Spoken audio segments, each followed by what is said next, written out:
برادران ملت اسلامیہ، السلام علیکم ورحمۃ اللہ وبرکاتہ۔ اللہ عز و جل کا فضل و کرم و احسان ہے کہ ہم مومن ہیں، ایمان والے ہیں۔ اسی طرح سے کفر بھی ہے، ایمان کا اپوزٹ کفر ہے۔ اب یہاں پر مجھے آج جو گفتگو کرنی ہے وہ یہ ہے کہ دو قسمیں پوری دنیا میں موجود ہیں، ایمان والوں کی اور اہل کفر کی، کفار و مشرکین۔ ایک طرف کفار جو اپنے کفر کو برملا اظہار بھی کرتے ہیں، اعلان بھی کرتے ہیں کہ ہم اللہ وحدہ سبحانہ و تعالیٰ کو اقرار نہیں کرتے یا نہیں مانتے۔ وہ لوگ یہ کہتے ہوں قرآن کو نہیں تسلیم کرتے، رسول کو نہیں مانتے، وہ علی اعلان کافر ہیں، وہ اپنے کفر کا اعلان بھی کرتے ہیں۔ اور انہی کے برعکس بحمدہ تعالی ہم ایمان والے ہیں، علی اعلان اپنے ایمان کا اظہار بھی کرتے ہیں۔ ہم اللہ کو ایک مانتے ہیں، برملا ہم یہ ہر جگہ کہتے بھی ہیں، چھپاتے نہیں۔ قرآن کو حق کتاب تسلیم کرتے ہیں، رسول کریم صلی اللہ علیہ وسلم کو سب سے آخری رسول مانتے ہیں۔ یہ ہم کبھی چھپا کر کے رکھتے ہیں اس چیز کو؟ ایمان والے بھی کھل کر کے اظہار کرتے ہیں، کفار بھی اپنے کفر کا کھل کر اظہار کرتے ہیں۔ ان دونوں کے درمیان ایک جماعت ہے جس کا نام منافق ہے۔ اس کی تعریف کیا ہے؟ منافق کہتے کسے ہیں؟ میں آج اسی سلسلے میں آپ کو معلومات پیش کرنا چاہوں گا۔ فرمایا گیا کہ جو دل میں ہے اسے ظاہر نہ کرے، جو دل میں رکھا ہے اسے ظاہر نہ کرے، بلکہ جو دل میں موجود ہے اس کے خلاف بیان کرے، اسی کو منافق کہتے ہیں۔ دل میں کفر ہے، دل میں اسلام کا بغض ہے، عداوت ہے، دشمنی ہے، لیکن زبان سے کچھ اور باتیں کہتا ہے، اس کو منافق کہتے ہیں۔ منافق جو لفظ ہے یہ عربی سے بنا ہوا ہے، نفق سے یا نافقہ سے۔ عربی کی لغت اگر ڈکشنری دیکھیں تو آپ کو پتہ چلے گا کہ ایک جنگلی چوہا جس کے دو منہ ہوا کرتے ہیں اس کو نافقہ کہتے ہیں۔ جنگلی چوہا جس کو گوہ بھی کہتے ہیں، اس کے دو منہ ہوا کرتے تھے، ہوتے بھی ہوں گے، ہم نے تو دیکھا نہیں، لیکن لغت میں یہ بتایا گیا ہے کہ اس کے دو منہ ہوتے ہیں، کبھی ادھر سے کبھی ادھر سے کھاتا ہے۔ تو اسی طرح منافق کی دو صورتیں ہوتی ہیں، دو شکلیں ہوتی ہیں، کبھی وہ ایمان ظاہر کرتا ہے اور کبھی کفر ظاہر کرتا ہے۔ اور نفق کہتے ہیں ٹنل کو، عربی میں جو ٹنل ہوتی ہے نا، انڈر گراؤنڈ گاڑیاں جاتی ہیں، اس کو نفق کہتے ہیں عربی میں۔ اور نفق کے بھی دو منہ ہوتے ہیں، ایک طرف سے گاڑی نکلتی ہے، داخل ہوتی ہے، اور دوسری طرف سے گاڑی نکلتی ہے۔ اس کو ٹنل آپ انگلش میں کہتے ہیں اور اسی کو عربی میں نفق کہتے ہیں۔ اسی نفق سے منافق بنا ہے۔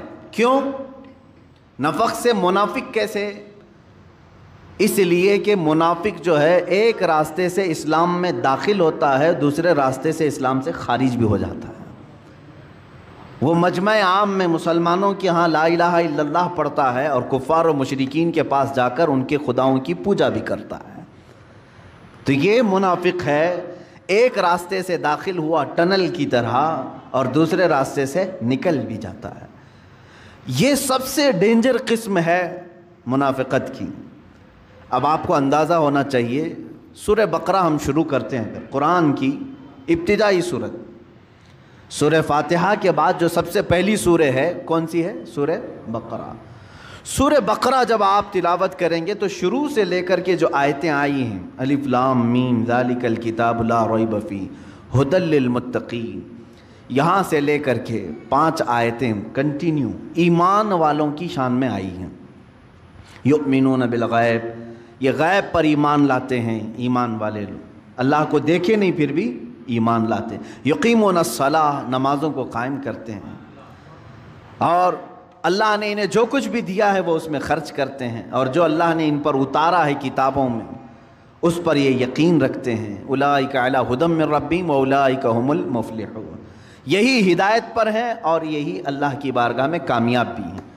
5 آیتیں ایمان والوں کے لیے ہوں، 5 آیتیں ایمان والوں کے لیے۔ اس کے بعد پھر آیتیں ہیں کفار و مشرکین کے لیے، ان الذین کفروا سواء علیہم اانذرتہم ام لم تنذرہم لا یؤمنون ختم اللہ علی قلوبہم وعلی سمعہم وعلی ابصارہم غشاوہ ولہم عذاب عظیم۔ اللہ فرماتا ہے جو لوگ کفر کر چکے اب ان کے لیے اے محبوب برابر ہے، ان کو آپ ڈرائیں نہ ڈرائیں وہ ایمان نہیں لائیں گے۔ کون؟ کافروں کے لیے اللہ ان کے دلوں پر مہر لگا چکا ہے، ان کے دلوں میں کوئی بات حق کی پہنچتی نہیں ہے، ان کے کانوں پر پردہ ہے، ان کی آنکھوں پر پردہ ہے۔ یہ کس کے لیے کہا گیا؟ کفار کے لیے۔ اب میں ترتیب آپ کو بتا رہا ہوں۔ سورہ بقرہ جو شروع کی سورہ ہے قرآن کی، شروع سے لے کر 5 آیتیں مومنوں کی شان میں آئی، 2 آیتیں کافروں کے مذمت کے لیے بیان کی گئی۔ وَمِنَ النَّاسِ مَن يَقُولُ، یہاں سے آیتیں شروع ہوتی ہیں، دوسرا رکوع شروع ہوتا ہے، یہاں سے لے کے کنٹینیو 13 آیتیں صرف منافقوں کے متعلق بیان فرمائیں۔ اللہ رب العزت نے 13 آیتیں کنٹینیو منافقین کے متعلق آئی ہیں۔ اس سے اندازہ ہو سکتا ہے کہ یہ کفار و مشرکین سے بھی زیادہ ڈینجر قسم کی ایک جماعت ہے، کیونکہ کفر ظاہر ہے اور اسے ہم پہچانتے ہیں، شرک ظاہر ہے اور اسے پہچانتے ہیں، لیکن منافقت ایک ایسی قسم ہے جو ہمارے درمیان ہو تو ہم کو بھی نہیں معلوم، کافروں کے درمیان ہو تو کافروں کو بھی نہیں معلوم۔ یہ دونوں کو دھوکہ دینے والی جماعت ہے۔ اسی لیے قرآن میں اللہ نے فرمایا یخادعون اللہ والذین آمنوا، یہ اللہ کو دھوکہ دینے کی کوشش کرتے ہیں اور ایمان والوں کو۔ وما یخدعون الا انفسهم، لیکن ساتھ میں رب تعالیٰ نے یہ بھی فرمایا وہ سوائے اپنی جان کے کسی کو دھوکہ دے ہی نہیں سکتے، وہ خود اپنے آپ کو دھوکہ دے رہے ہیں۔ منافق کی پہچان کیا ہے؟ احادیث کریمہ میں بیان کی گئی ہیں، علامات بہت ساری اس کی ہیں، مشہور علامات میں ذکر کرتا ہوں۔ اللہ کے نبی صلی اللہ تعالیٰ علیہ وسلم نے فرمایا آیت المنافقی ثلاثۃ، اے مسلمانوں آج میں یہ قسم آپ کے سامنے جو بیان کر رہا ہوں ڈر جاؤ اس بات سے کہ کہیں نفاق نہ آ جائے ہمارے دل میں، اس لیے کہ کفر آپ سے نہیں ہوگا، شرک نہیں ہوگا، آپ اس سے گھبراتے ہیں، دور بھاگتے ہیں، لیکن منافقت ایک ایسی چیز ہے کب تمہارے دلوں میں آ جائے پتہ بھی نہیں چلتا۔ کیسے آتی ہے وہ میں بتاتا ہوں۔ منافقت کی 2 قسمیں بیان کی گئی ہیں، ایک نفاق عملی ہے، ایک نفاق اعتقادی ہے۔ عقیدے میں منافق بھی ہوتا ہے اور عمل میں بھی منافق ہوتا ہے، دونوں چیزوں کی تشریح میں کروں گا۔ پہلی چیز تو میں یہ بتاتا ہوں کہ کیوں یہ منافقت کے متعلق میں نے آج موضوع کو چھیڑا ہے، کیونکہ رب تعالیٰ نے جہاں دردناک عذابات کا ذکر فرمایا ہے قرآن پاک میں جہنم کے 5ویں پارے کی آخر صفحے کی آیت ہے سورہ نساء میں، اللہ تعالیٰ فرماتا ہے ان المنافقین فی الدرک الاسفل من النار، اللہ فرماتا ہے جہنم کے سب سے نچلے طبقے میں ہم منافقین کو رکھیں گے، سب سے نیچے والا طبقہ۔ یہ نیچے والے طبقہ کیوں کہا گیا؟ اس لیے کہ وہاں سے نکلنے کی کوئی صورت ہی نہیں ہے۔ وَلَن تَجِدَ لَهُمْ نَصِيرًا، اللہ فرماتا ہے ہرگز ان کے لیے کوئی مددگار وہاں نہیں پہنچے گا، نہ ان کی آواز کہیں کسی دوسرے تک پہنچے گی۔ یہ کس کے لیے؟ منافقین کے لیے۔ جہاں کافروں کے عذاب کی بات آئی ہے، عذاب عظیم آیا ہے، عذاب علیم ہے، عذاب مہین ہے، لیکن منافقین کے متعلق کہا گیا جہنم کے سب سے نچلے طبقے میں وہ رہیں گے، سب سے نیچے والے حصے میں رہیں گے۔ عزیزان گرامی اوقات، منافقت کیسے ہے اس کے متعلق آیتیں بھی ہیں۔ پوری سورہ منافقون آ گئی 28ویں پارے میں، پوری سورہ ہے منافقون۔ اذا جاءك المنافقون قالوا نشهد انك لرسول الله، قالوا نشهد انك لرسول الله والله يعلم انك لرسوله والله يشهد ان المنافقين لكاذبون۔ یہاں سے سورہ شروع ہو رہی۔ کیسے آتے ہیں منافق؟ حضور صلی اللہ علیہ وسلم سے رب تعالیٰ فرما رہا ہے اے محبوب، منافقین آپ کے پاس آتے ہیں اور یوں کہتے ہیں ہم گواہی دیتے ہیں کہ آپ اللہ کے رسول ہیں، یہ کہتے ہیں آپ اللہ کے رسول ہیں، اور رب تعالیٰ فرماتا ہے اللہ ضرور جانتا ہے کہ آپ اللہ کے رسول ہیں، لیکن اللہ اس بات کی گواہی دیتا ہے کہ منافق جھوٹ بول رہے ہیں، وہ آپ کو آخری رسول نہیں تسلیم کرتے ہیں، وہ تو صرف جنگوں میں موجود مال غنیمت حاصل کرنے کے لیے آپ کے پاس آ رہے ہیں۔ جب دیکھا اسلام کا بول بالا تو جماعتوں میں شریک ہو گئے، اور جب دیکھا کہ اسلام پر کوئی مصیبت آئی تو یہاں سے چھوڑ کر چلے گئے۔ اس طرح کی مثالیں مدینہ طیبہ میں بہت مرتبہ ہوئیں۔ اللہ کے حبیب صلی اللہ تعالیٰ علیہ وسلم جب مدینہ طیبہ تشریف لائے تو یہاں سب سے بڑا جو خطرہ تھا وہ یہودیوں سے زیادہ منافقین سے تھا۔ ہر بات جا کر لیک کرتے تھے یہودیوں کے پاس، عیسائیوں کے پاس، کہ محمد صلی اللہ تعالیٰ علیہ وسلم آج یہ پلاننگ کر رہے تھے، یہ باتیں کر رہے تھے، ہر چیز یہاں کی لے جا کر وہاں پہنچاتے تھے۔ کئی دنوں تک یہ معاملہ چلتا رہا۔ جنگ بدر کے بعد تو بہت سارے لوگ اسلام میں داخل ہوئے۔ جنگ بدر ایک ایسی فیصلہ کن جنگ تھی، صرف 313 مسلمان ہیں اور 1000 سے زیادہ کافر ہیں۔ 313 کو جب فتح عظیم مل گئی تو ان لوگوں نے سوچا کوئی تو طاقت ہے ان کے پاس، ساتھ ہو جانا چاہیے۔ جنگ بدر کے بعد بہت مسلمان ہوئے، بہت مسلمان ہوئے، اور وہی جنگ احد ایک ہی سال کے بعد ہوئی۔ اب مسلمانوں کی تعداد 1000 سے زیادہ تھی۔ جب 313 تھے سال بھر پہلے، اب سال کے بعد 1000 سے زیادہ تھی تعداد۔ اب کی بار جب کفار و مشرکین آئے تو مسلمانوں کو شکست ہوئی۔ یہ اللہ تعالیٰ کی طرف سے آزمائش تھی کہ یہاں پر منافقین کو اب باتیں بنانے کا موقع مل گیا۔ جتنے وہ مال غنیمت لوٹنے کے لیے اسلام لائے تھے وہ سب میدان چھوڑ کر بھاگ آئے، مدینہ طیبہ کی طرف آئے اور کہنے لگے کیا ہم نہیں کہتے تھے کہ یہ کمزور لوگ ہیں، ان کے ساتھ نہیں ہونا چاہیے، ہمارا سب برباد ہو جائے گا۔ مدینہ طیبہ واپس لوٹ آئے۔ یہ منافقت کی اقسام تھیں میرے عزیزو۔ اسی طرح یہ معاملہ چلتا رہا جنگ خندق میں۔ جنگ خندق میں بھی کئی منافقین حضور صلی اللہ تعالیٰ علیہ وسلم کو چھوڑ کر صرف یہ بات کہہ کر کے آئے ہمارے مدینے میں عورتیں تنہا ہیں، ہم آپ کے ساتھ نہیں کھڑے ہو سکتے، دشمن کا خطرہ ہے، ہماری عورتیں بغیر گھر کے ہیں، بغیر چھتوں کے ہیں، ہم ان کے پاس جا رہے ہیں۔ اللہ کے حبیب صلی اللہ تعالیٰ علیہ وسلم کو اور ان کے جانثار صحابہ کو چھوڑ کر یہ پوری منافقین کی جماعت چلی گئی۔ یہ حضور صلی اللہ علیہ وسلم کے زمانے سے چل رہی بات۔ میرے عزیزو، اب میں منافقت کی اقسام بتاتا ہوں کہ ہمیشہ جس کی فطرت میں غدر ہے، دھوکہ ہے، وعدہ خلافی ہے، سمجھ لو کہ اس کے اندر نفاق آ گیا ہے، منافقت اس کے اندر آ گئی ہے۔ علامتیں میں بتاتا ہوں، بخاری شریف کی بھی حدیث ہے، اللہ کے حبیب صلی اللہ علیہ وسلم فرماتے ہیں آیت المنافق ثلاثۃ، منافق کی علامتیں 3 ہیں، 3 مشہور علامتیں۔ اذا حدث کذب واذا اؤتمن خان واذا وعد خلف، او کما قال النبی صلی اللہ علیہ وسلم، فرماتے ہیں اس کی پہلی علامت یہ ہے کہ جب بات کرے گا تو جھوٹ بولے گا۔ دوسری علامت یہ، اس کے پاس اگر امانت رکھو گے تو کھا جائے گا، خیانت کرے گا۔ تیسری علامت یہ ہے کہ جب بھی وعدہ کرے گا تو مکر جائے گا، وعدہ خلافی کرے گا۔ یہ تو منافق کی اقسام بتائی گئی ہیں۔ جھانک کر کے دیکھ لو کہیں ان تینوں میں ہم تو نہیں پڑے ہوئے ہیں، مبتلا تو نہیں ہو گئے کہیں۔ خاص طور پر تاجر لوگوں سے، بزنس کرنے والوں سے مخاطب ہو کر کے بزرگوں نے فرمایا تمہیں کثرت سے جھوٹ کا سامنا کرنا پڑتا ہے، اور اس جھوٹ پر اگر تم نے کنٹینیو مداومت اختیار کر لی تو تم منافقت کے سٹیج پر پہنچ جاؤ گے۔ منافق کی ایک علامت یہ ہے کہ اپنی بات کو منوانے کے لیے بار بار قسمیں کھاتا ہے، اللہ کی قسم، کعبے کی قسم، قرآن کی قسم، کثرت سے وہ قسمیں کھاتا ہے منافق۔ اور جب بھی اس کے پاس کوئی امانت رکھی جائے تو خیانت کرتا ہے، صحیح طریقے سے اس کو نہیں لوٹاتا۔ امانت بہت قسم کی ہے میرے عزیزوں، صرف پیسہ ہی امانت نہیں ہے، کسی کی باتیں بھی تمہارے پاس امانت ہوتی ہیں، کسی کا مال تمہارے پاس امانت ہے، کسی کی بیٹی تمہارے پاس امانت ہے، کسی کے بچے تمہارے پاس امانت ہے۔ امانت کی بہت ساری قسمیں، اس میں خیانت کرنے والا منافق کی علامتوں میں شامل ہو گیا۔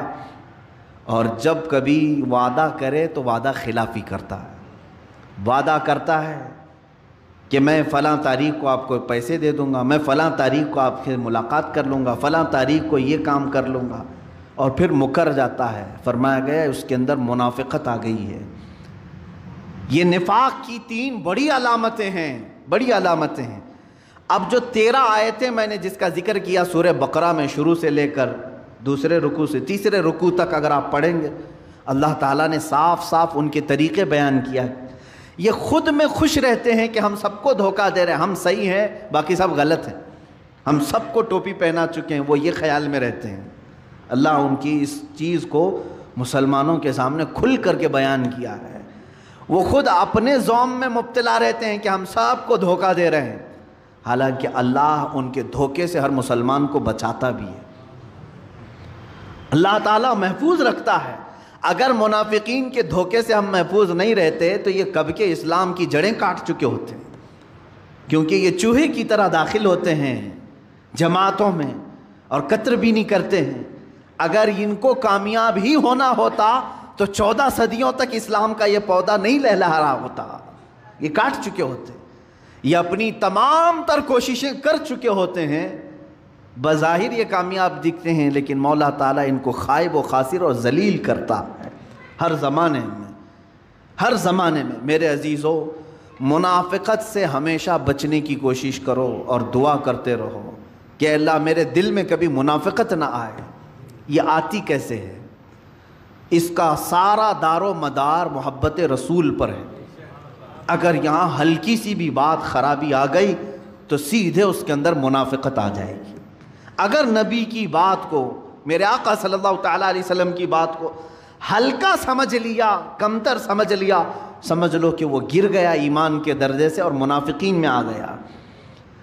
ایک صحابی ہیں حضرت عمرو بن سعید رضی اللہ تعالیٰ عنہ، عمرو بن سعد یا عمرو بن سعید ہیں، یہ ان کا چچا تھا جلاس۔ یہ دونوں لوگ مدینہ طیبہ کے کنارے رہتے تھے۔ جلاس جو ہے حضور صلی اللہ تعالیٰ علیہ وسلم کی مجلس میں ہمیشہ حاضر رہنے والا، اور وہ اپنے چھوٹے بھتیجے کو عمرو کو لے کر کے بارگاہ رسول صلی اللہ تعالیٰ علیہ وسلم میں حاضر ہوتا تھا۔ جب بھی حضور صلی اللہ تعالیٰ علیہ وسلم کے جماعت میں حاضر ہو تو یہاں پر جو باتیں سنی جاتی تھی اس پر عمل کرنے کی کوشش کرتے۔ عمیر بن سعد، عمیر بھتیجے کا نام، یہ چھوٹی عمر کے تھے۔ چچا خود ہاتھ پکڑ کر کے بارگاہ رسول میں لے کر کے آتا تھا۔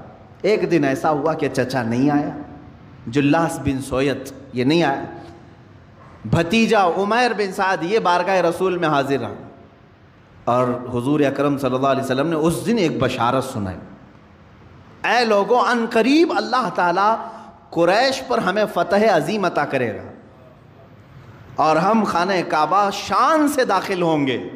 حضور صلی اللہ علیہ وسلم جب یہ بشارت دیے، چھوٹی عمر تھی عمیر بن سعد کی، خوشی سے دوڑتے ہوئے آئے اور اپنے چچا جلاس بن سویت کو آ کر کے کہا، چچا معلوم ہے آپ کو آج اللہ کے رسول صلی اللہ علیہ وسلم نے کیا فرمایا؟ کہا کیا کہا؟ کہا اللہ کے رسول نے فرمایا کہ ان قریب اللہ قریش پر انہیں فتح عظیم عطا کرے گا، شان سے وہ داخل ہوں گے۔ جلاس بن سوید نے کہا ہے اگر محمد کو فتح ہو گئی تو ہم گدھے سے بدتر کہلائیں گے۔ دل کا منافق تھا، حضور صلی اللہ علیہ وسلم کے بارے میں کہہ گیا، جبکہ وہ مجلس رسول میں کنٹینیو حاضر ہونے والا شخص اور اپنے بھتیجے کو پکڑ کر کے لانے والا شخص۔ عمیر بن سعد نے کہا چچا آپ ہی تو مجھے لے کر جاتے تھے۔ کہا لے کر جاتا تھا لیکن بڑی بڑی باتیں مت کرو، محمد کی بات اور ہے، قریش کی بات اور ہے۔ عمیر بن سعد وہاں سے فوراً بھاگتے ہوئے نکل آئے کہ چچا کا دماغ خراب ہو گیا ہوگا، یا تو یہ اب تک نہیں جانتے تھے۔ اب بتائیں بھتیجا خود چچا کی منافقت کو نہیں سمجھ پا رہا تھا۔ عمیر بن سعد بارگاہ رسول میں حاضر ہوئے، صحابہ بیٹھے ہوئے تھے، یہ چھوٹی عمر کے تھے، بڑے صحابہ تھے، حضور صلی اللہ علیہ وسلم کی بارگاہ میں کھڑے ہو کر کے بار بار کچھ کہنے کی بات کر رہے ہیں، کچھ عرض کرنے کی بات کر رہے ہیں، موقع نہیں مل پا رہا ہے۔ جلاس کو اپنے چچا کو بول کر کے آئے تھے میں آج تیرا بھانڈا پھوڑوں گا، پوری طرح سے تیری پول کھولوں گا، حضور اکرم صلی اللہ علیہ وسلم کی بارگاہ میں جا کر بیان کروں گا۔ وہ گھبرا بھی گیا لیکن بچہ اب دوڑتے ہوئے آ گیا۔ اب یہاں پر تھوڑی دیر کے بعد بار بار وہ اٹھ رہے ہیں، اپنی گردن اٹھا رہے ہیں، تو حضور نے فرمایا کیا کہنا اٹھو۔ حضور صلی اللہ علیہ وسلم نے موقع دیا تو کھڑے ہوئے کہا کہ حضور ایک بات عرض کرنی ہے، میرا چچا منافق ہے۔ جلاس بن سوید، سب کے کان کھڑے ہو گئے۔ جلاس بن سوید سب کی نظر میں ایک نیک شخص تھا، عمر والا شخص تھا، پابندی صوم و صلات، نماز اور روزوں کا بڑا پابند شخص، اور ایک بچہ ایسا کہ صحابہ نے بٹھا دے بیٹھ جا، لگتا ہے اس کے چچا نے مارا ہو رہا ہوگا، اس کے خلاف آ کے شکایت کر دیا، بیٹھ جاؤ۔ پھر وہ کھڑے ہوئے کہ نہیں یا رسول اللہ صلی اللہ علیہ وسلم میں گواہی دیتا ہوں۔ حضور صلی اللہ تعالیٰ علیہ وسلم بھی دیکھتے رہے ان کی طرف، بولو۔ اسی اسنا میں جلاس بن سوید دوڑتا ہوا آ گیا، چچا بھی آ گیا، آیا دیکھا کہ شکایت کرنے کے لیے میرا بھتیجا کھڑا ہے، روتے روتے آیا بارگاہ رسول میں، کہا یا رسول اللہ صلی اللہ علیہ وسلم آج گھر میں یہ تاخیر سے آیا، میں نے ایک تماچا لگایا تو یہ کہا کہ میں تمہارے خلاف حضور سے شکایت کرتا ہوں، پتہ نہیں میرے بارے میں کیا آ کر کے کہا آپ سے۔ صحابہ نے کہا نہیں، ہم کہہ رہے تھے کچھ تو گھر میں جھگڑا ہوا ہوگا اور یہ آ کر کے اس پر اتنا بڑا الزام لگا دیا۔ یہ عمیر بن سعد رونے لگ گئے، چھوٹی عمر کے ہیں اور ایک طرف یہ منافق ہے، دوسری طرف بڑے بڑے صحابہ کو قائل کرنا ہے، ان کو کنونس کرنا ہے۔ اللہ کے نبی صلی اللہ علیہ وسلم نے فرمایا عمیر تم بولو تمہاری بات کیا ہے۔ عمیر بن سعد نے پوری بات بتائی، میں مجلس سے اٹھ کر کے جب گیا تو میرے چچا نے ایسی ایسی بات کہی۔ اللہ کے حبیب صلی اللہ تعالیٰ علیہ وسلم نے اپنی گردن جھکا لی، ان کی برات میں کچھ نہیں کہا، عمیر بن سعد کی حمایت میں ایک جملہ بھی نہیں فرمایا۔ صحابہ جواب کے انتظار میں، جلاس کھڑا ہے، اچانک جبرائیل امین آیت لے کر کے آ گیا، وَلَقَدْ قَالُوا كَلِمَةَ الْكُفْرِ وَكَفَرُوا بَعْدَ إِسْلَامِهِمْ۔ اللہ نے فرمایا اے حبیب یہ سچ کہہ رہا ہے، یہ کافر ہو چکا ہے اسلام لانے کے بعد جو آپ کی شان میں گستاخی کر رہا تھا۔